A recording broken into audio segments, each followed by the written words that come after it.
Hello, everybody, and welcome to a very fine episode of Dog on the Docks. Yeah, we're both the top four this week. Yep. I would be drinking champagne, but I don't have a wine glass nor the budget to buy champagne. But regardless, welcome today to episode... Oh, 1 second.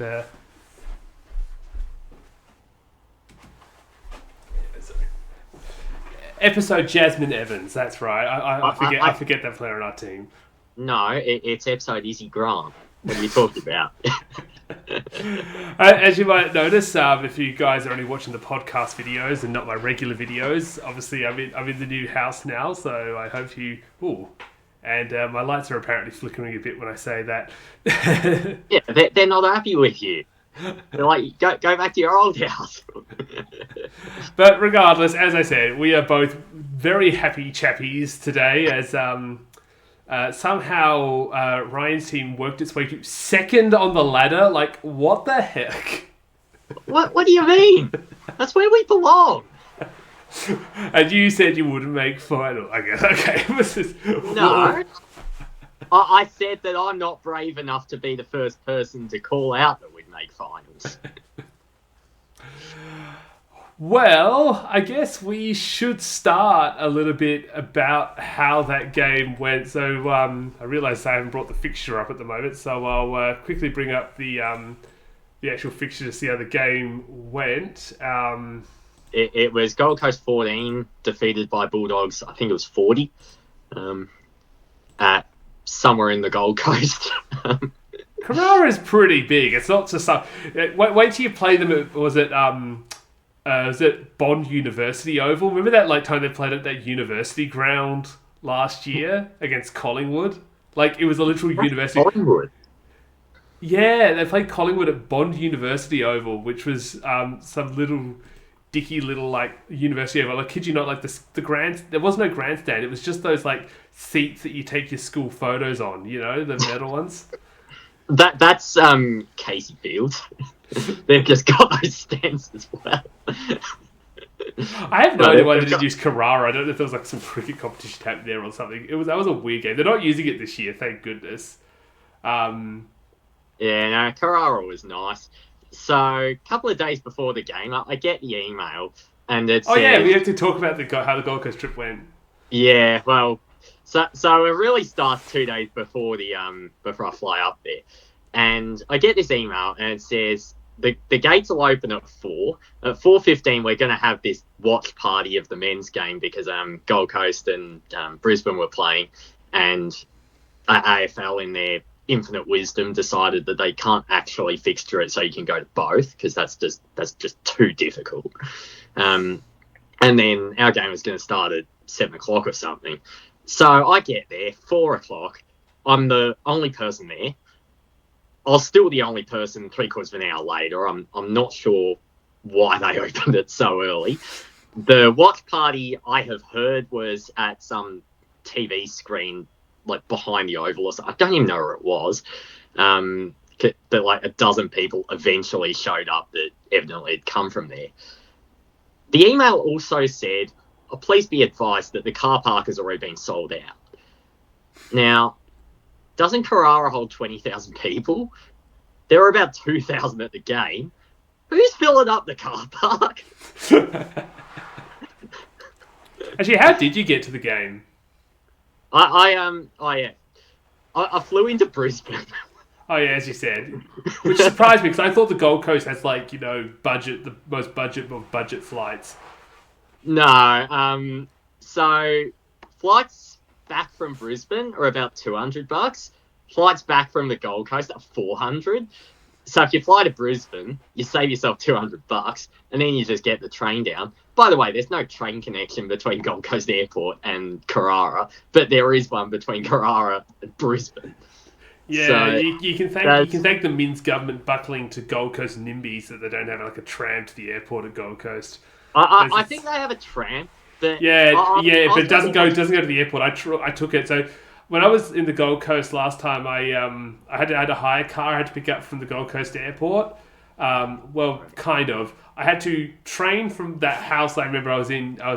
Logan. I had to bus to the train station, train all the way down to is it Helensville or something? The one that's near the theme parks. And then I decided just for fun to ride the tram through the entire Gold Coast just for tourism reasons. Then I had to hop on a bus at the southern end, which is it ends at like a supermarket on the near the coast. And then you had to take a bus for the rest of the Gold Coast to get to the airport. And then it turned out because my car rental was so cheap, the rental place wasn't actually at the airport. They had a shuttle bus to take you to some like car dealership somewhere. Like literally, I was so far south. I'm pretty sure the building next door to my car dealership was in Tweed Heads, like in New South Wales. Like, that's how far south I was. Yeah, I mean, I was looking on Google Maps a couple of weeks ago. I was like, how do you actually get to the ground? And because it's got the press to see the public transports, and it's like 3 different things you'd have to go. I'm just like, I cannot be bothered. I'll just fly to Brisbane. So where did you stay? I stayed at a hotel about 3 k's away from Carrara.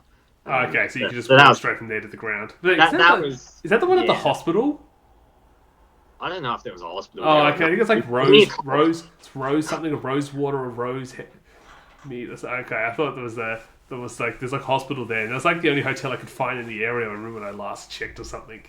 I don't know. I go on the hotel website. I put in the stadium. I go nearest one, and as long as it's not excessively expensive, I just do that because it's just easier. I don't know any of these places. I'm there for one night. I don't care. I mean, the hotel I was staying in Sydney, the light didn't even work. So, well, I'd ask you how the weather was because it looked pretty horrible during the game. It wasn't like it was hot, but that's me being used to Melbourne, where it's always 10 degrees in winter.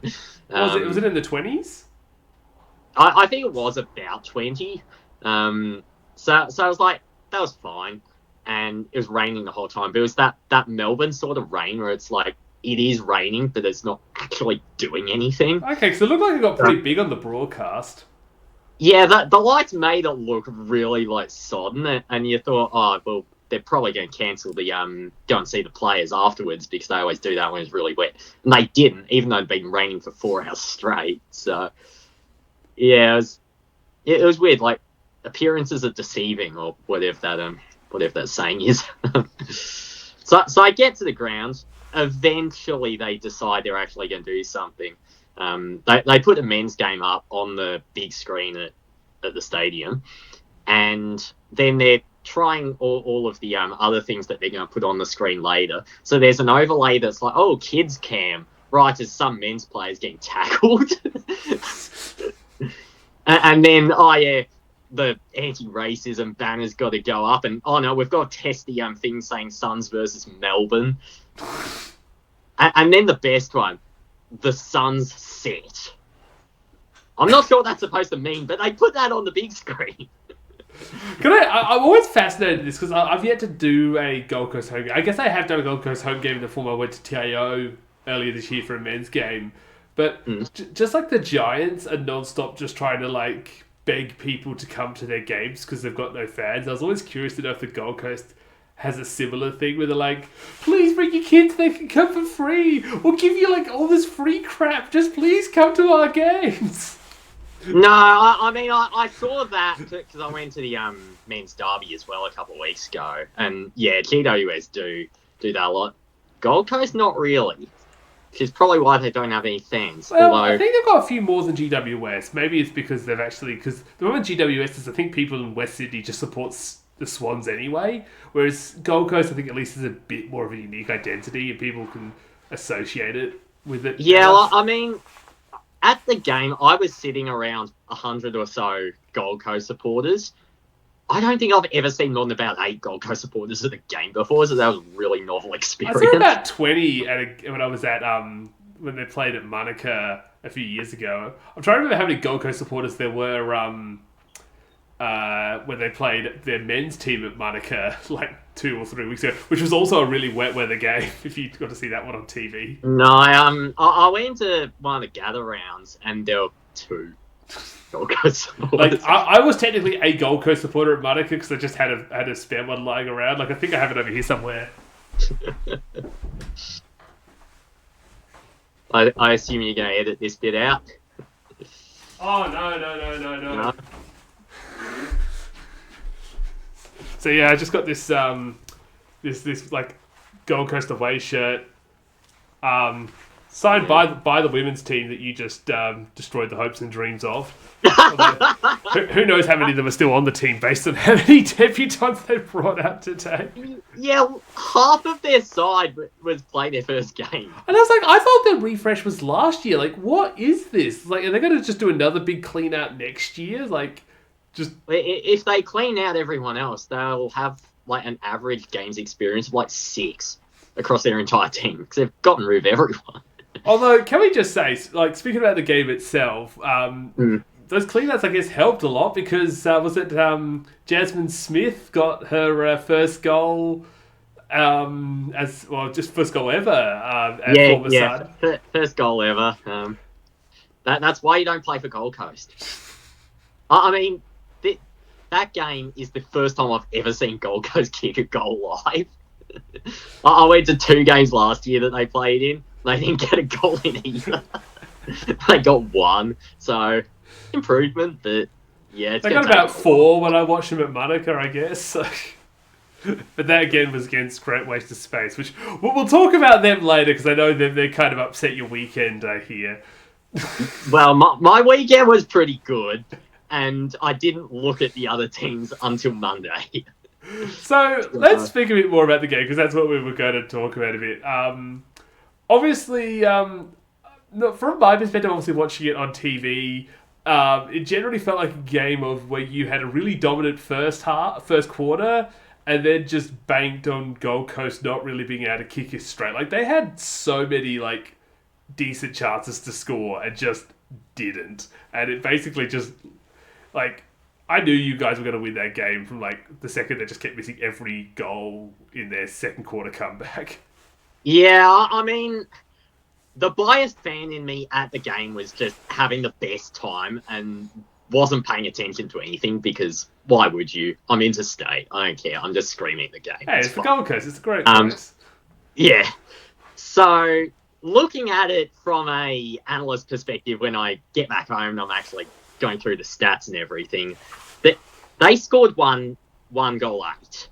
There's 2 ways to look at that. There's either 1 goal 8 is atrocious accuracy, so they lost the game just from being useless, or there's 1 goal 8, which is 9 scoring shots, which, if they're accurate, is actually pretty good. I think we got 12 or something. I don't remember the score. I wasn't paying attention. Did you hear about the goal robbery that happened afterwards? You guys got robbed of a goal.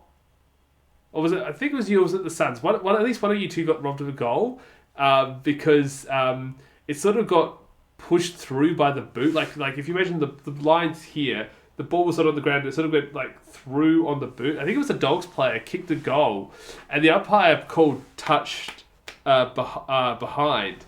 And the commentators on the TV afterwards were going, it's like, that was a goal. Like, and they didn't score review it at all.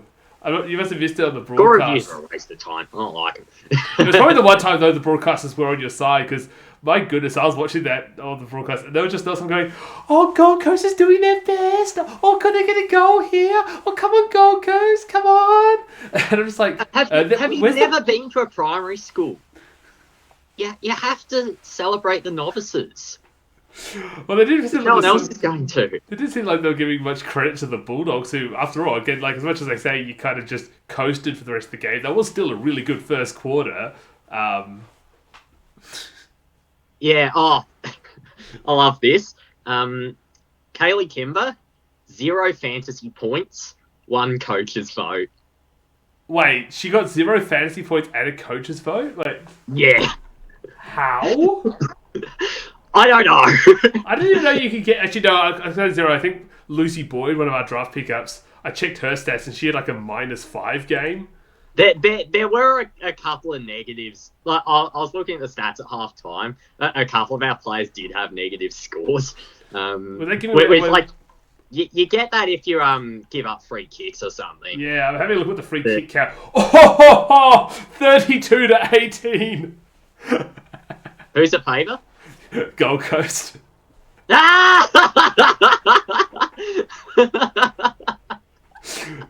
This is. Can I just say, speaking about that game, one of my favourite highlights that just a complete random thing was, I think it was during the second quarter as I was watching, there was a moment when it was down, I think your end, sort of towards the end that has the grandstand, not the open end, the closed end of the ground, far corner away from the stand.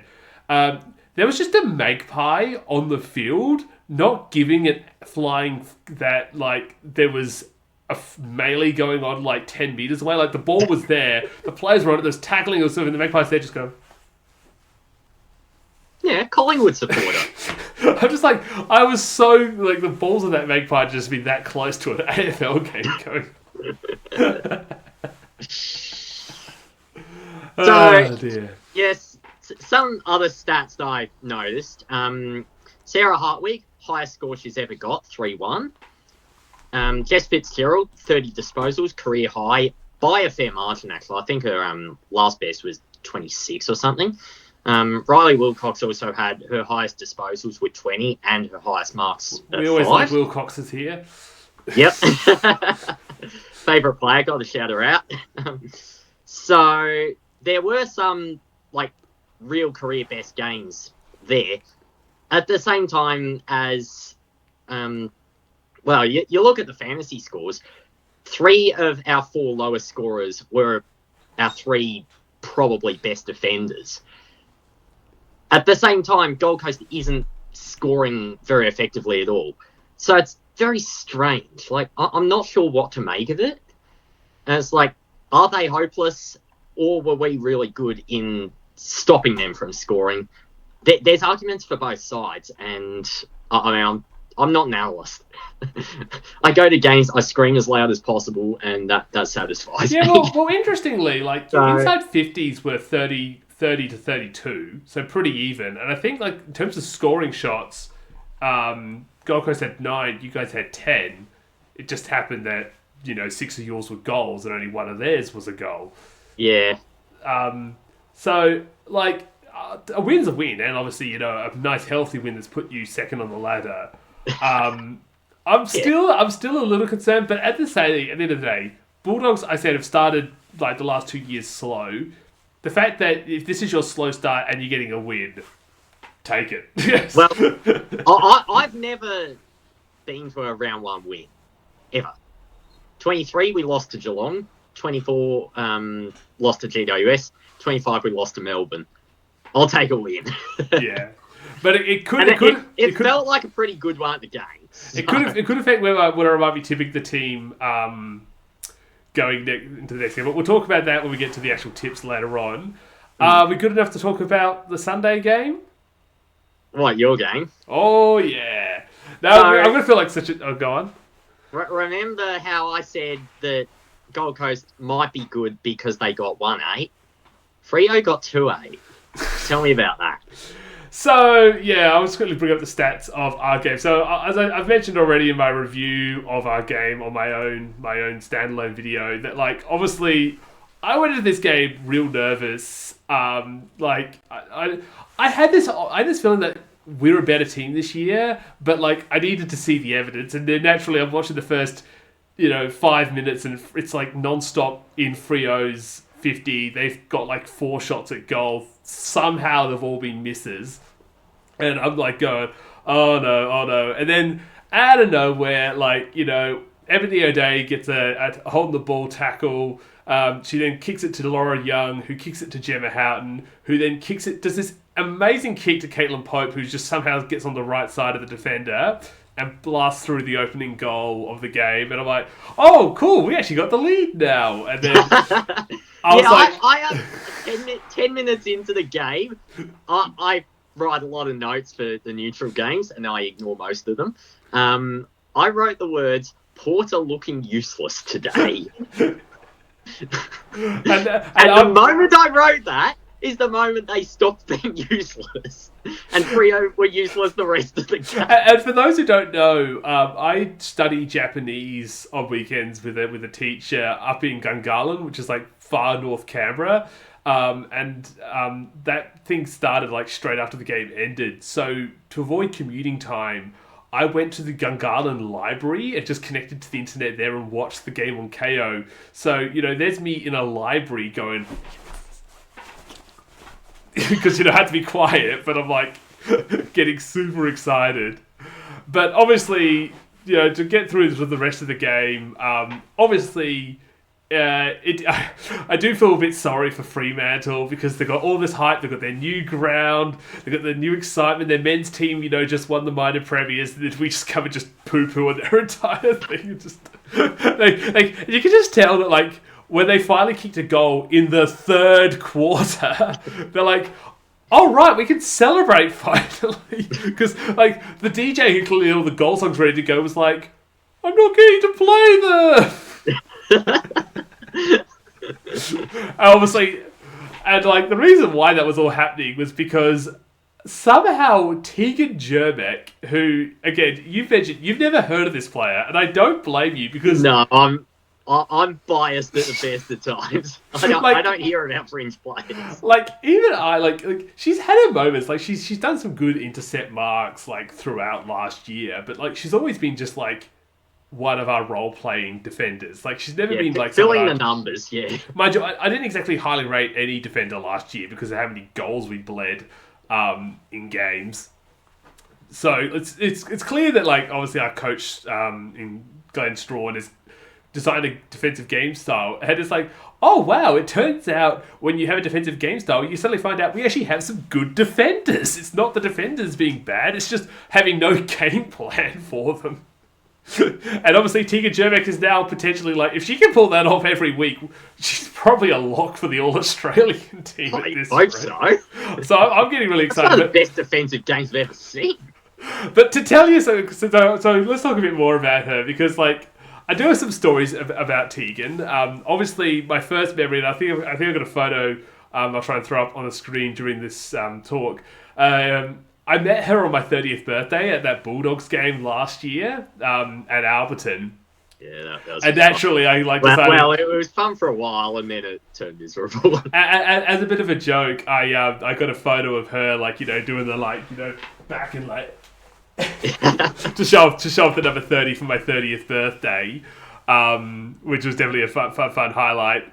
But then later on, I got to meet her parents at the GWS game, because obviously she's from Sydney. She was an injury add-on player to GWS, who then dropped her after 1 year, and then we picked her up as an injury add-on player the year after that.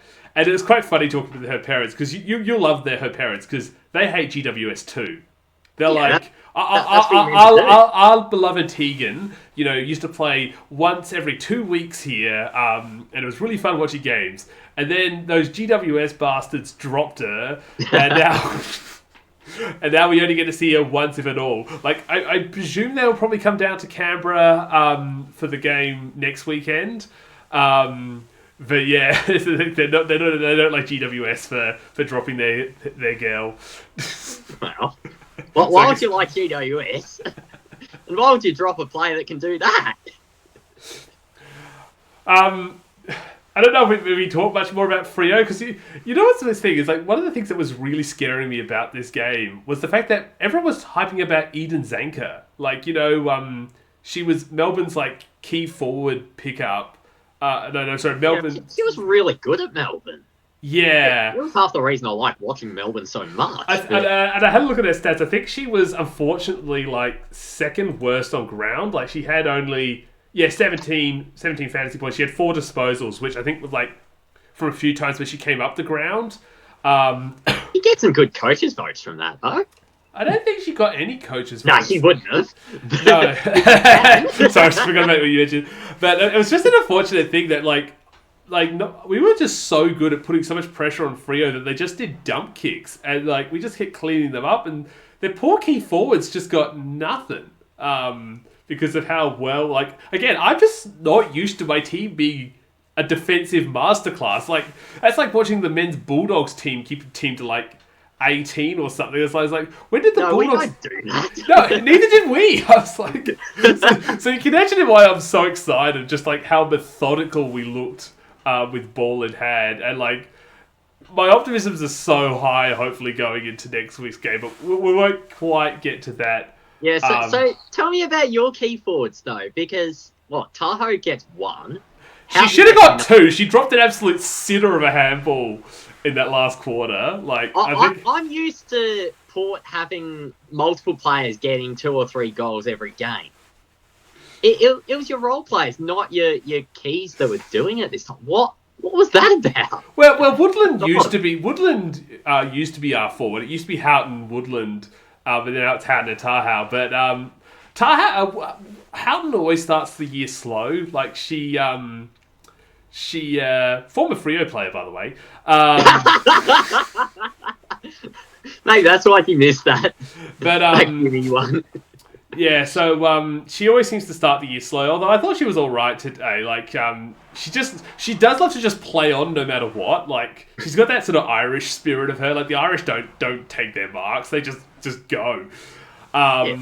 But like, yeah, Tahoe obviously didn't exactly have the greatest game, but hey, we got Caitlin Pope and Lauren Young up the field. So yeah, Pope needs a shout. There's just so many. Like, that's the thing. Like, with our forward line, though, I think we might have the problem this year that the forwards just cannibalize each other. Like, we've got so many good forwards that, like, you know how we talked of joking about, like, you know, me wanting to get like Poppy Schultz to the team. As much as I like Elaine Greig, I have no intention of trying to like get Port to trade her back to South Australia because we're so loaded with small forwards. We just don't need another one. So well, that's good because you're not having it. I can imagine. You're not having it.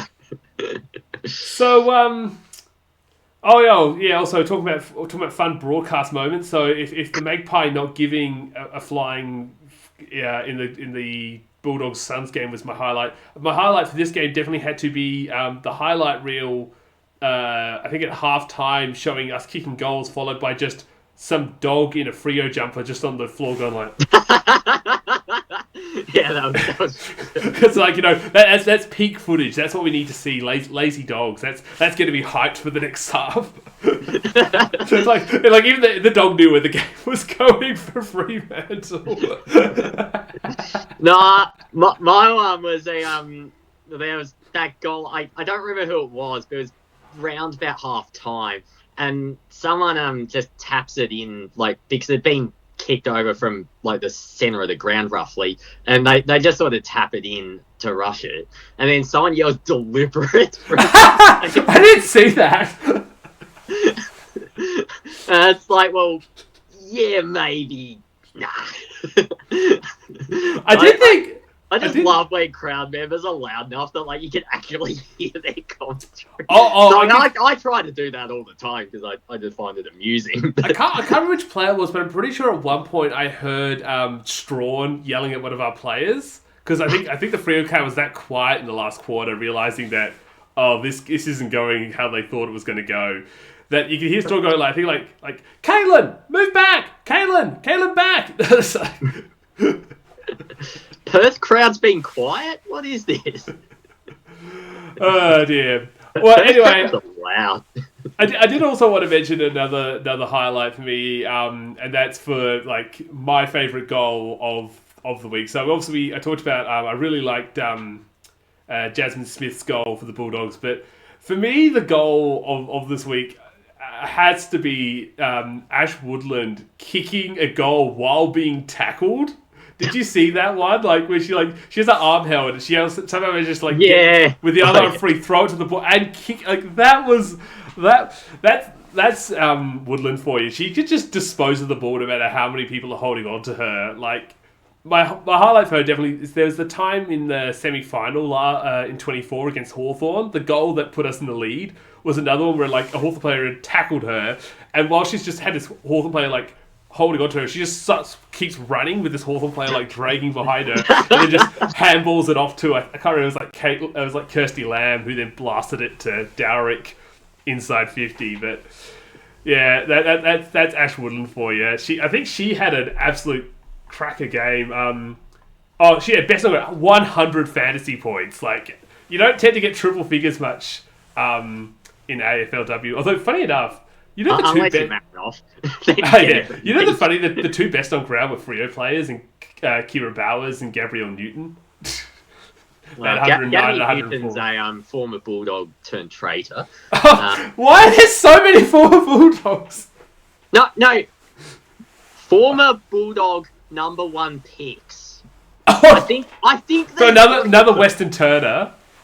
Yeah, Newton, and there's one from many years ago. I don't remember who it is, but there is another one out there. We've been dogged over there. If you look at the fantasy scores for our game, Fitzy's in the top 7, but the rest of the top 7 are all Gold Coast players. Well, with our games talked about, I guess it's time we have a little look through some of the other games of the round, because unfortunately, football's not entirely orbiting around just, us as much as we'd like it to be. So, obviously, having a look at how the tips went, I'll try and throw them up on screen. Congratulations for getting the first tip right. You tipped Carlton over 19, and that's, I think, the final score. How much did Carlton end up winning by? They won by 26. So, good work on the tip. And then good work to me for getting all the other tips. Well, actually, I didn't get all of them. We both got Hawthorn winning wrong because Melbourne won.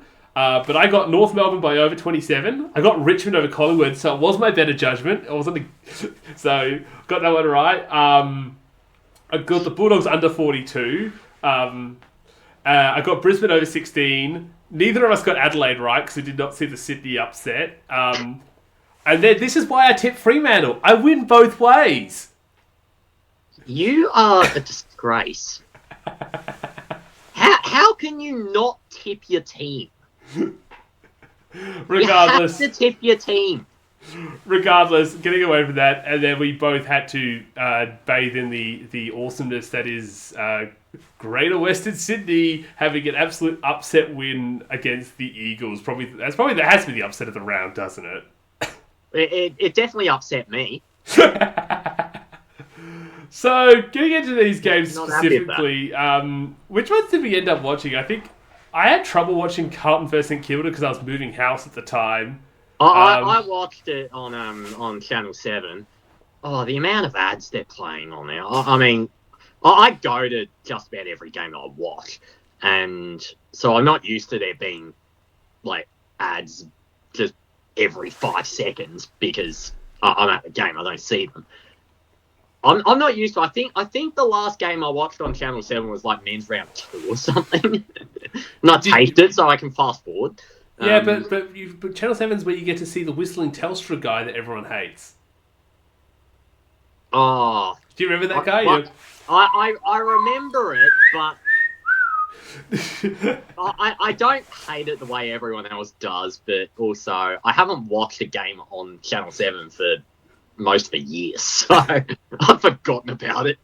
But yeah, not during the game, but afterwards. 20,455. 20,455. 20,450. There were not 20,455 people at the women's game. There were 20,455 people at the stadium when the women's game finished. 3/4 of them were there for the men's game. Yeah, I don't blame them for getting there early. I remember in 24 when they claimed the most attended game was the Port Bulldogs one at the MCG before the finals, and I'm like... 23,000 and change. Yeah. No.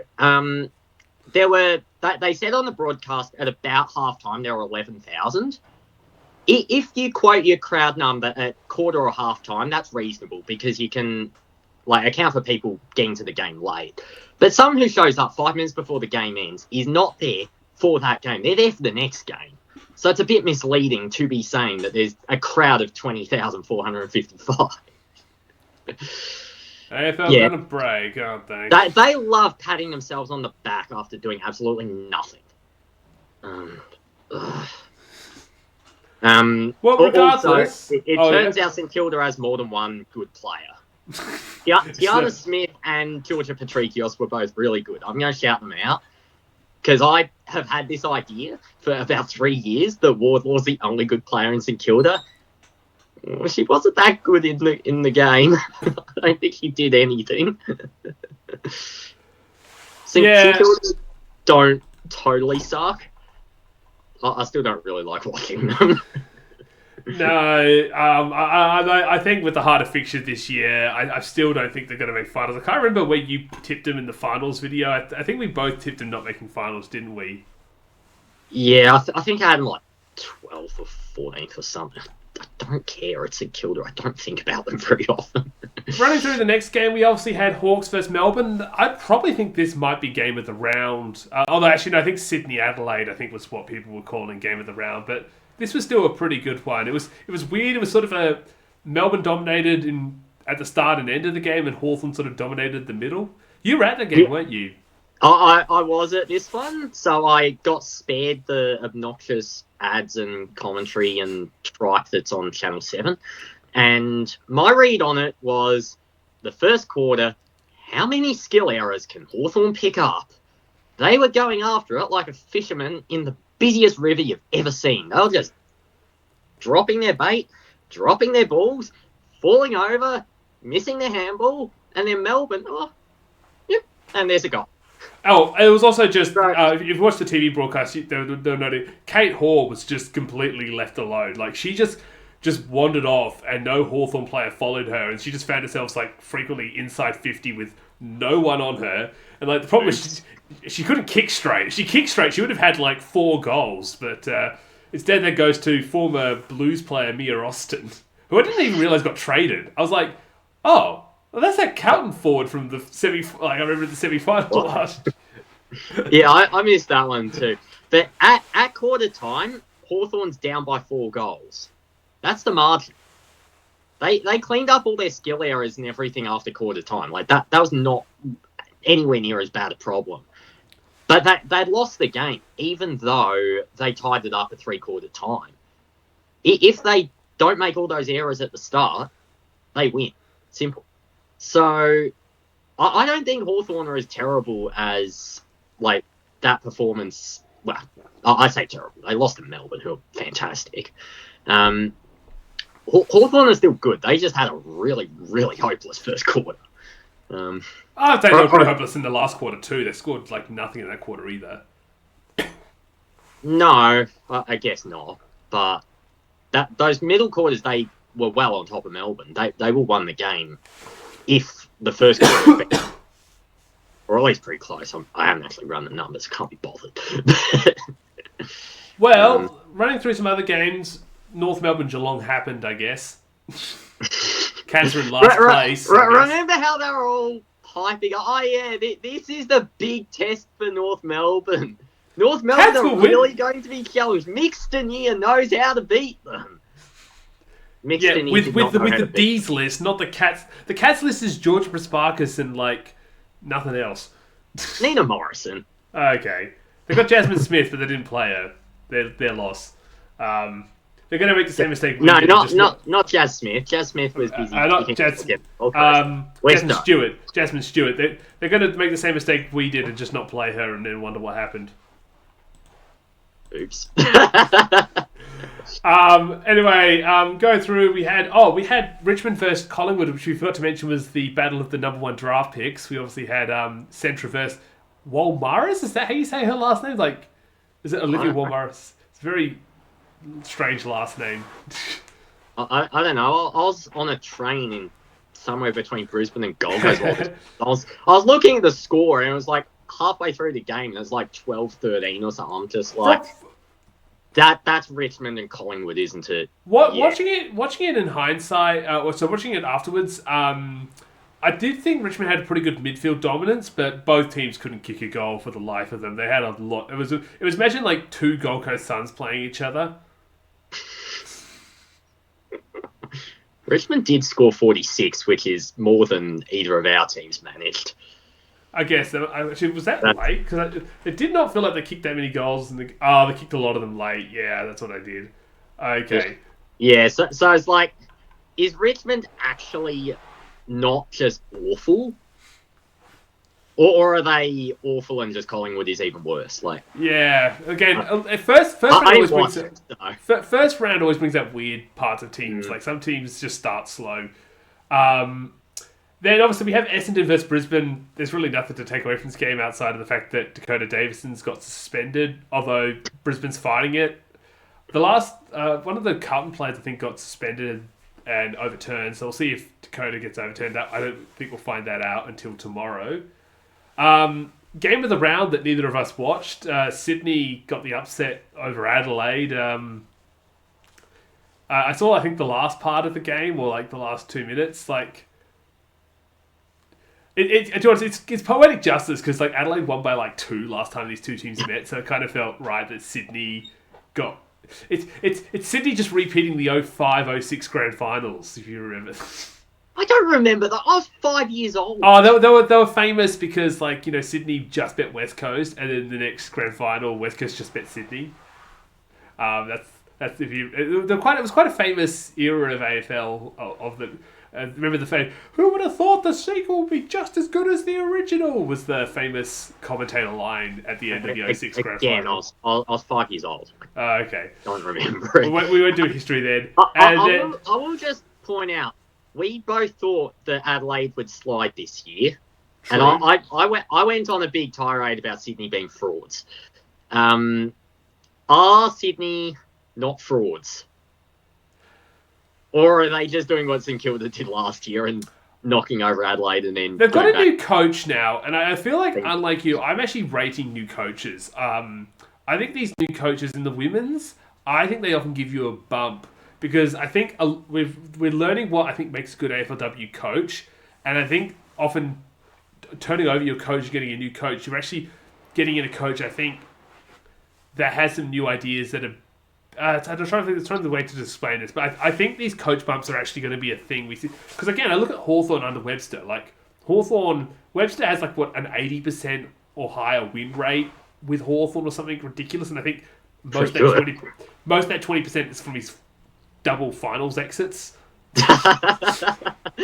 So apparently you want to dump him before the final series and get someone else in. But for home and away, yeah, he's been great. Well, long night. I'm optimistic Strawn is going to bring out a new level of our team that I'm optimistic about. And like, was it the teams like West Coast and the Bulldogs I guess was the one exception, which is why you're not so rating coach changes. Well, he improved us over 23. The 23 was a disaster year. Yeah. But my point is, it doesn't happen immediately. Give it a year or two. Sure, there will be improvement, but not everyone's going to do a Josh Fraser and just walk in and, suddenly we're winning 10 games. I feel so sorry for Voss, because he's been like exposed as like the biggest fraud of a coach in AFL history. It's like, you had this amazing list. You were just absolutely coaching it. Why did Fraser have to come in before he played us? So that's the same here. Like, remember, they bet us the week after, so... But regardless, we won't talk about the last game because your beloved Eagles deserve better than... Although there was a good fight at three-quarter time. I haven't watched... I cannot bear to open that page on the... I will admit, watching the game... Not good for my heart. No, because GWS looked incredible. They kicked like a goal. They probably kicked the goal of the week. They got a goal, and then from the centre bounce... Like, got like a running goal by a midfielder, got like another goal like from the centre square. Like, they got 2 goals in like a minute. That was some insane... Are they doing what Zali did to us in the first game in 24?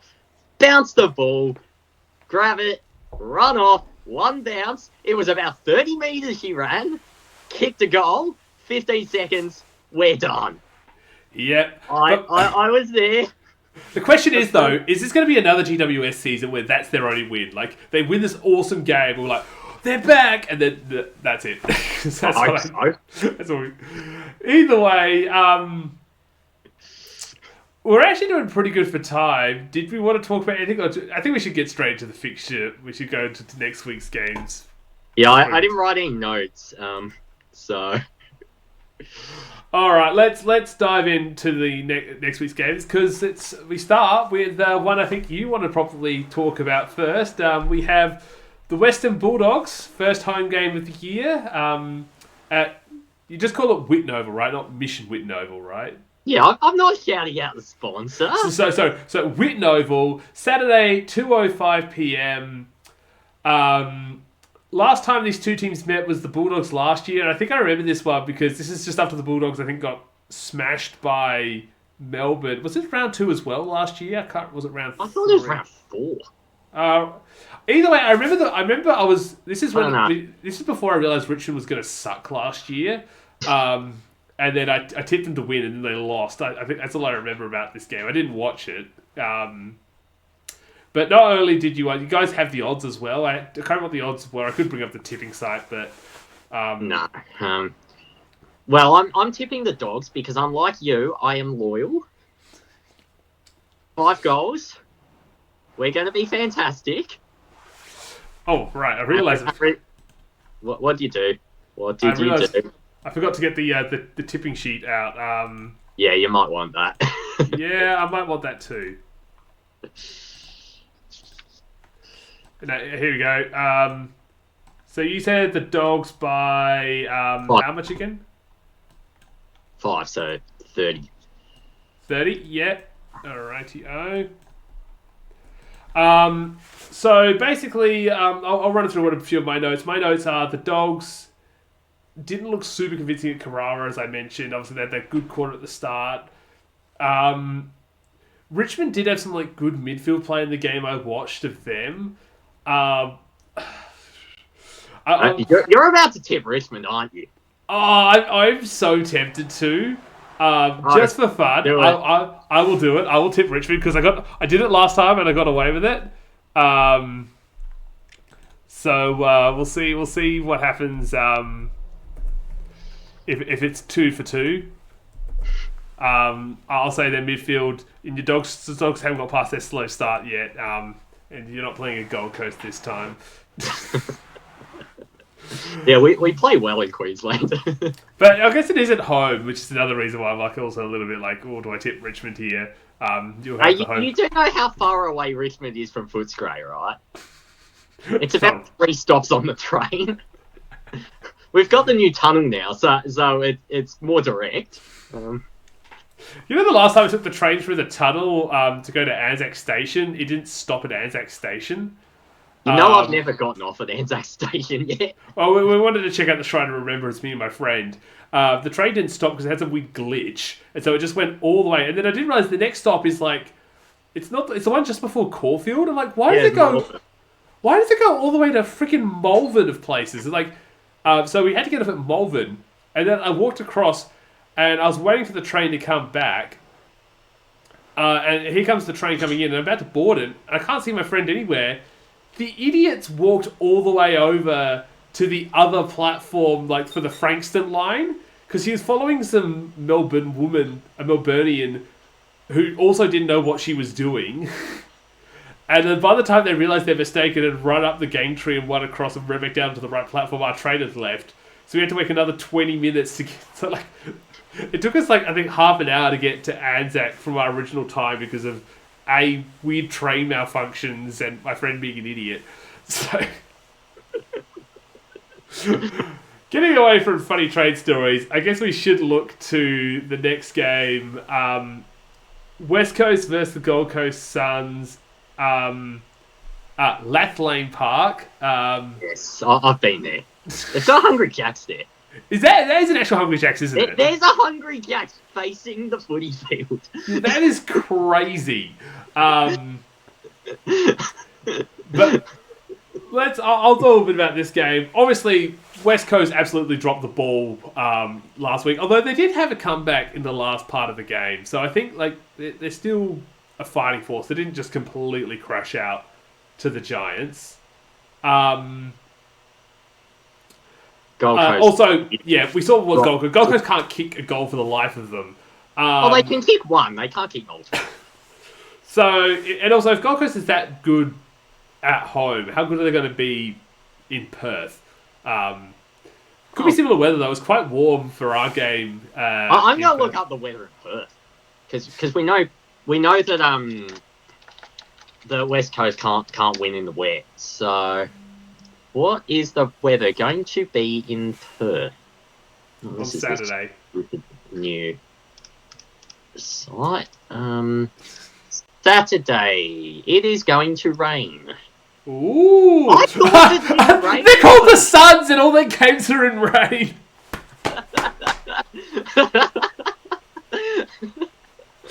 I heard it doesn't rain in Perth. It always rains in Perth, apparently. Regardless, I have the West Coast Eagles winning by 20. I just think they'll get their goals, and Gold Coast won't. I have West Coast winning by 30. All right, so we'll say 25 is the margin. I like West Coast, and I think Gold Coast are absolute pretenders. Except they don't even pretend; they just don't. Alrighty-o. This is a game I'm finding interesting. At 5 p.m. on the Saturday, GMHBA, because this is another one of those double headers. We just call it Geelong. Oh, Cardinia Park, sorry. Down at Cardinia Park. By the way, only one of two teams to mention their home ground in their theme song. Do you know what the other team is? What, Richmond? We're the Alberton crowd, Port Adelaide proud. How often do you come here so I can actually listen to you? You never come here. We're coming here in round 7. Very true. But regardless... We'll only be hearing your song once that day. But regardless, getting back to the actual game, obviously, it is 18th versus 14th. We probably won't take too much from that at the moment. But how do you see this game going? I see St Kilda as not being awful. And I've got no judgment on Geelong whatsoever. Well, how do you judge a team when they play North Melbourne, can you? Well, if they don't lose by 70 points, then you can. I should also mention, the last 2 times this team met was in 2022, when Geelong won. I don't think it's the same list somehow. Yeah, I highly doubt that we have probably about 10 players from was back Georgia Prasparkas even on the team when they last played? She's like only like 21 or 22, so she's quite young. She would have been pretty new if she was on. So I'm going St Kilda, because St Kilda were like pretty decent against Carlton after that first bit, and I've got no information on Geelong. I haven't watched them. We smashed the practice match. I can't really say anything. So I've got St Kilda by 12. Okay, we won't bother because I will go with Geelong. I don't know, for some reason I'm just tipping them to be a decent team. Like, they've got Georgia Prasparkas, she's a really good midfielder. They'll be at home, and I know St Kilda had some time against Carlton, but I have Carlton sliding a bit, and also remember Carlton was playing with a few players missing as well. If we've got players out, that doesn't mean anything. So that's why I think. So it looks like I think we've already got 2 this round. Hopefully, we might get a few more tipping either ways. But regardless, are you feeling brave for the next one? Well, let me tell you about that one. So 7:15. So this is the evening game at. It's Brian Holmes Springfield Central Arena. I had to Google search what all these are because I just know that Springfield Central Arena. State area. I don't care. Ipswich, because not even in Brisbane. I was just in Brisbane. Maybe I should. Anyway, what's funny? We talked about how Geelong and St Kilda is a matchup we haven't seen in 4 years. This is a matchup we've seen 4 times in 1 year or something. Like, how many times have these 2 teams played each other? Obviously, it's the grand final. Like this will be the grand final. Pretty much, but it'll be at Princes Park, November 28th, I think. It'll be these 2 teams. Yeah. So here's what I wanted to say. Maybe I could book my ticket now. Out of all the teams, I said North Melbourne's going to lose a game this year, right? They're going to lose 1 game this year. Of all the teams that are most likely to do it, Brisbane is the team I think that's most likely to bring down North Melbourne, which is why they won't. I have North Melbourne winning by 30. Which seems to be... They won most of their games last year by 30, so I've just gone with the classic 30 win. Although they guess they beat Geelong by 70 or something. Oh, 5 goals, I wrote. That's also 30. Oh. What do we do? No! The podcast is over. Alright, coin flipping. You know what? I'll be brave. I'll tip less. Alright, I'll go North Melbourne by less than 30. And you go North Melbourne by more than 30. I definitely think you're going to get this. Especially because if they're beating Geelong by, 70? that is Geelong. You know it'd be funny if we're both spot on and it is 30. You have to like and subscribe to the podcast. Well, I mean, you do. We don't get enough views on this. I got the tip right last year. I think it was I tipped 42 and it was 42 exactly. I just put that number out of my ass and somehow it was right. I was on, maybe it might have been the North Melbourne Carlton game. But regardless, we're going to Sunday. Surprisingly, we got 5 games on Sunday. This might be because of, I think, this doubleheader coming up in a second, but it also might be because I don't know, is it to avoid the AFL games? It's probably the men's games because they can't do one Thursday, they can't do one Friday. Well, this is obviously, as we've just recently learnt out by recent police records, might be a very awkward game for Sydney, but it is obviously Sydney's doubleheader at the G with Essendon. The G. You call it the G. So, I mean the SCG. The G is 20 minutes away from my place. It is not in Sydney. So I just saw GCG as it. Either way, at the SCG, 12:30. Obviously, Sydney is riding pretty high off a win. Essendon obviously played Brisbane, so it's a bit like Geelong playing North Melbourne. Take out of that what you want. But I will remind you, this is the game last year. So remember, this is the game last year where everyone just thought Sydney was going to beat Essendon and get into their first finals. I mean, they should have. They did what our men's team has done against West Coast a few years ago. And it's it's the easiest game in the world. You idiots! You blew it up! I was at that men's West Coast game. It's for this reason that I think Sydney is going to be really looking for revenge here. I think they're probably going to get a big win. What do you think? I've got them 18 points. Yeah. 3 goals. I don't rate Sydney because I've spent 3 years thinking they're good and they've just let me down. So I've just given up on them this year. I have to stick to that. But Essendon, I don't even give up on. I just never felt anything about them. For some reason, I wrote Sydney by 30. I don't know if there's a hangover from the North Melbourne text when I was writing it on my computer, but I wrote that, so I'll just stick with it. So that's what? That's hard. As we got 24, I guess? Yeah, I'm less than 24.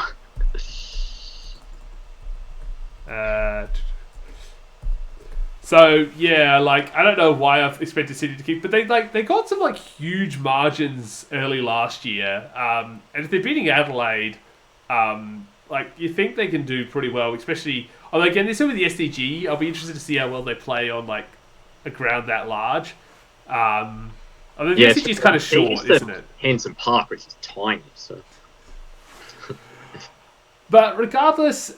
This is another game I'm finding quite interesting. It's Collingwood versus Fremantle at Victoria Park. Thankfully, I don't have to remember if there's a sponsor name here. You don't want to remember. It's one of my least favourite grounds I've ever been to. Regardless, 12:35. So only 5 minutes after the Sydney game. Collingwood versus Fremantle. Obviously, both these teams coming off losses that we both tipped them to win. Well, you had tipped both to win. I guess it's me first. I don't know where Fremantle is this year. A lot of people have been talking about. It's very, very far west. It's very, very, very far west. Ha ha. But on a serious note, obviously, Fremantle was a team I had dropping this year, and our win against them, I don't know how much. I want to think it's because we were incredible, but it could also be that Fremantle just was not very good. And I can't remember if Collingwood bet Fremantle. Who won last year? Oh no, Fremantle won 2 years ago. Collingwood pretty much didn't win a game last year, so probably not. So I think I have Fremantle winning, but I have them winning by like only 8. I think like Collingwood's going to make it a real messy game. It's going to be real low scoring. Probably a really ugly game of football, based on how. What'll end up happening is someone will blow it out, but like it'll be one of those terrible games where both sides suck, but one side's just absolutely awful, and because the other side's defense doesn't work, they get like 7 goals. I have Freo winning by a goal, but I'm just like, I talked up Freo a lot in the ladder predictor. And since yesterday, when I finally got around to watching your game, I'm just like, Freo, what is wrong with you? I thought you were good. I haven't seen you play for 2 years. I thought you were actually good. No, you haven't done anything. Except pick up Eden Zanker and then not utilise her. Eden Zanker. They bet Melbourne last year, somehow. But so did we, so I don't know what happened. I was going to go 1 goal for Freo, but I'll go the upper, so I'll go more than 8. Okay.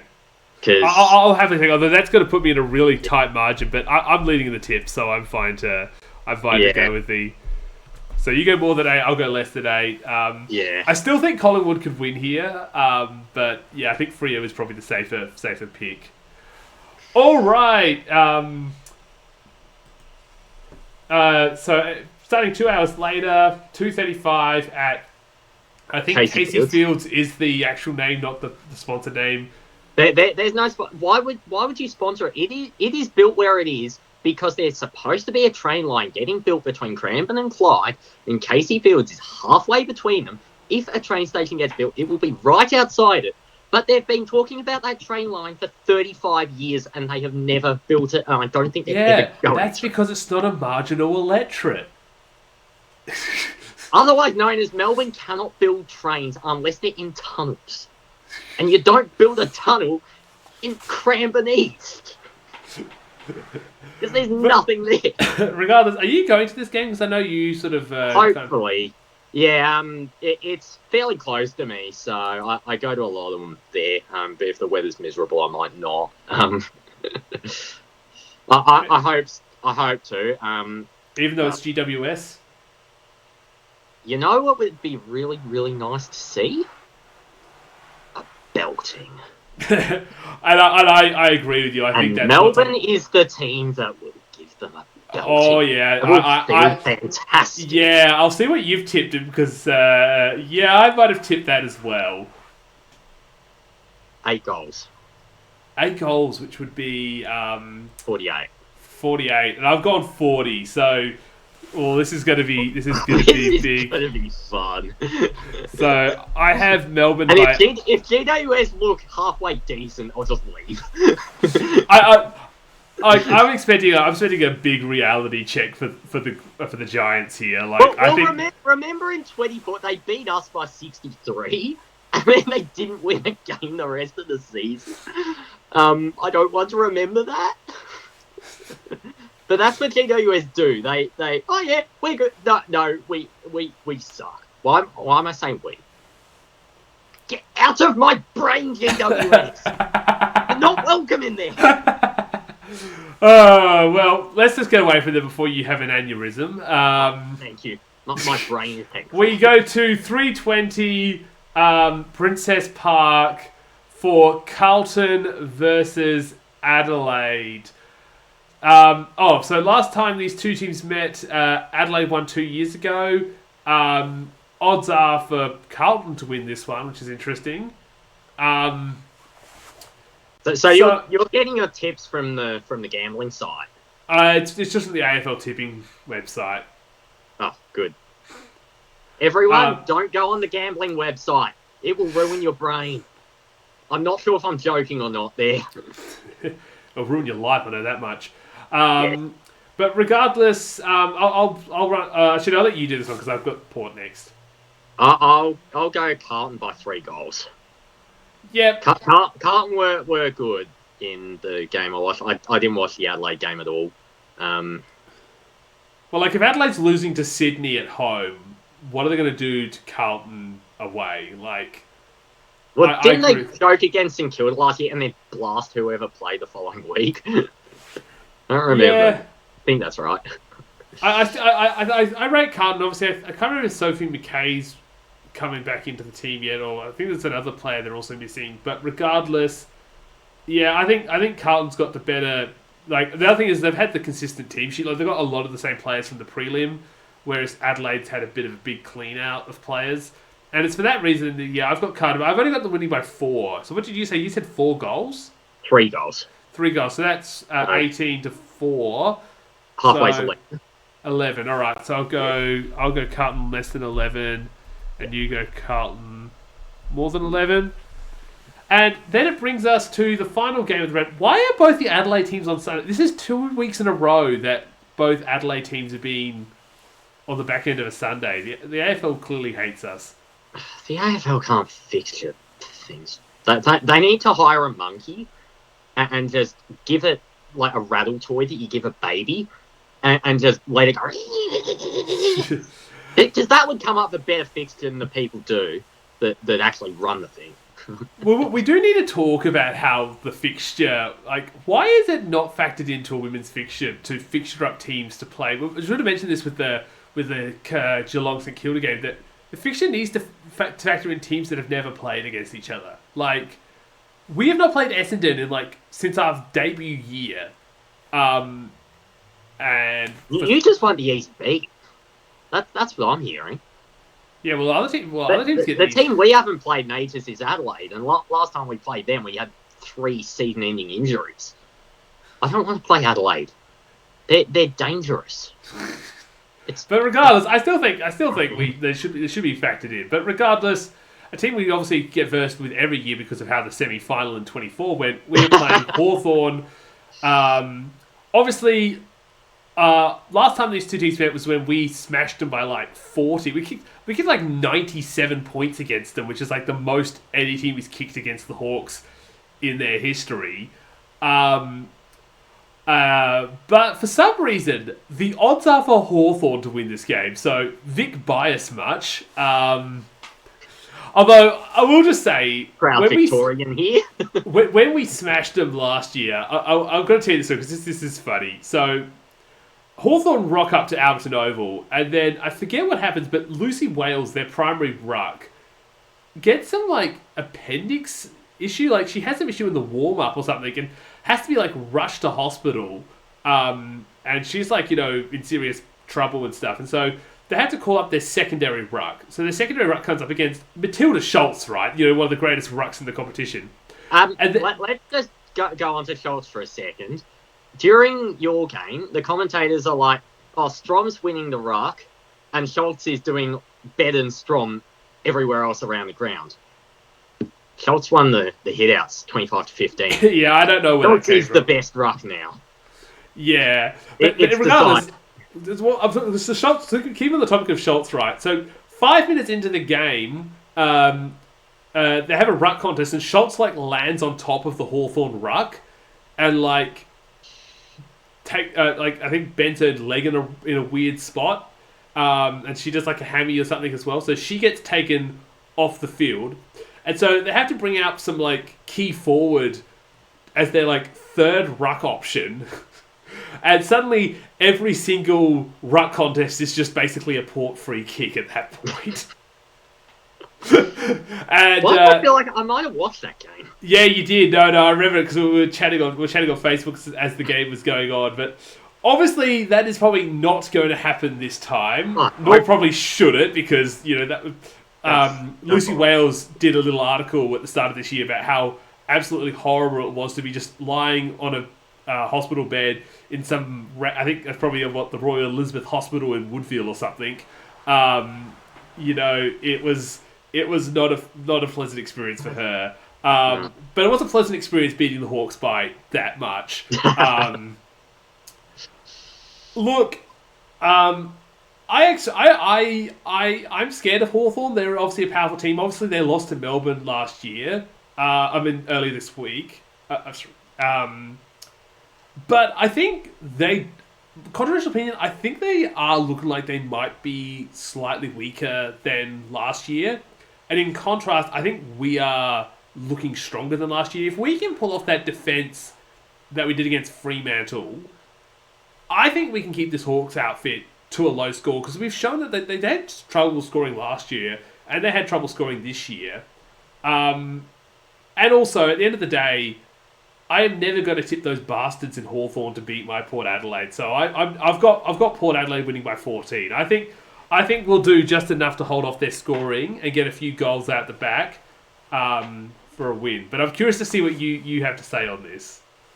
HAW. So you're tipping against it. You can't defend those words?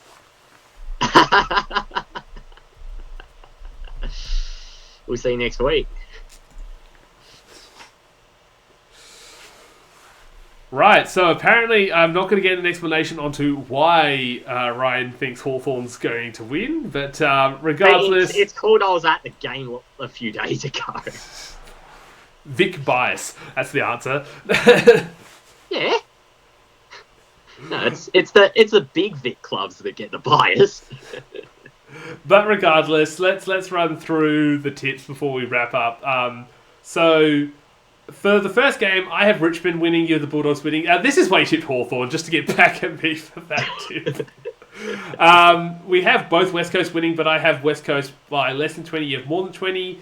I have Geelong winning, you have St Kilda winning. I have North Melbourne by under 30, you have North Melbourne by the more likely over 30. I have Sydney by over 24, you have Sydney by under 24. I have Fremantle under 8, which is a really narrow margin to score off. You have Freo over 8. I have Melbourne by less than 44. You have Melbourne by more than 44. That's going to be crazy if that ends up being true. I am petty. I have Carlton by less than... to get belted. I have Carlton by less than 11, which again is a really tight tip. And you've Carlton by more than 11. And then finally, I have Port Adelaide winning. And Ryan is choosing to be an idiot and tip Hawthorn. Can we remember the timestamp of you saying that so we could play? I'm waiting. Actually, I should mention that, just because of how our men's season has gone, the second our women won against Fremantle in such a decisive manner, the euphoria high I've been on has been ridiculous. I just did not realize how much bottled up emotion of rage I could just finally get rid of. I even caused a bit of a stir because in the Port Adelaide women's fan group, I did that Simpsons meme with the dad slapping the son, and the dad I labelled Glenn Strawn, and the son labelled Josh Carr, and it's that's how you win your debut game. And most people in the group laughed it off and had fun, but then there was a few comments from what clearly were old grandmas in the fan group. It was this is really insulting to our male staff. You should delete this post immediately. I've barely watched our men's season since about round 20 because I missed the game because I went up to Sydney 3 weeks ago. I missed the game this week. The round 21 was in Perth, so I watched that on TV, but I taped it so I could skip the ads.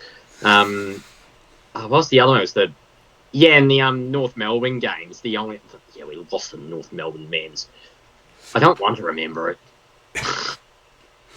I can tell you my North Melbourne I've not cared about our men's season since the W training started. I do find it funny that you are in finals, but everyone's just expecting you to just go out straight away. Have you watched us at all this season after round 3?